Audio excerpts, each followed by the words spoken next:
Welcome to Live Food Film. Today we're making Ginataan, which is a Filipino specialty dessert. That's Ginataan. We have several ingredients to get started. We have the plantain, ube, which is a purple yam, sticky rice, brown sugar, tapioca, and a purple sweet potato, which you can see there. Jackfruit and coconut milk, vanilla, and sea salt. Our first step is boiling the sweet potatoes and the plantains, of which you can see we're only using half the sweet potato. We'll start the sweet potatoes first for a total of 12 minutes, the last 3 to 5 minutes of which we'll add the plantains.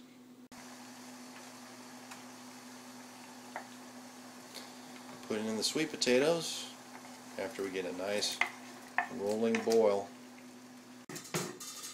After you get your sweet potatoes boiling, you can start in by slicing your jackfruit into pieces about this big that resemble a julienne.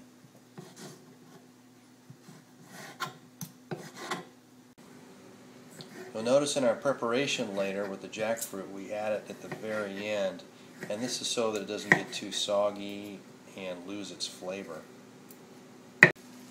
And now we're going to put the rest of our ingredients in, except for the sugar, the plantains and the tapioca, sticky rice balls.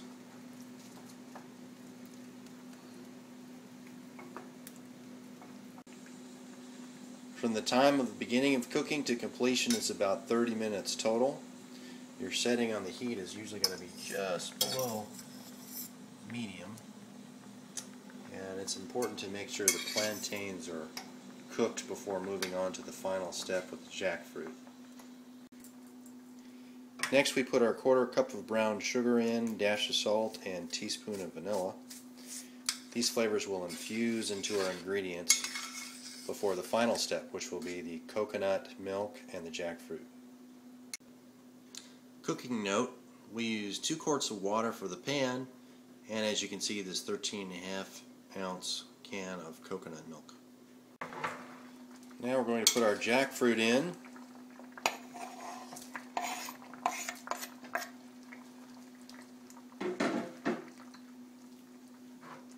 And our coconut milk.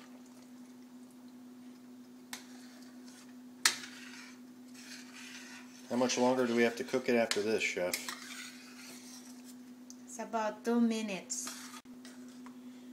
The rationale behind cooking for just another 2 minutes is that the oil begins to separate from the coconut milk if you cook it much longer than that. And there we have it, Ginataan. It's typically served like a warm custard, and if you put it in the fridge, as it cools down it thickens up. It can also be served cold as well. For questions, comments, or more recipes, visit lifefoodfilm.com.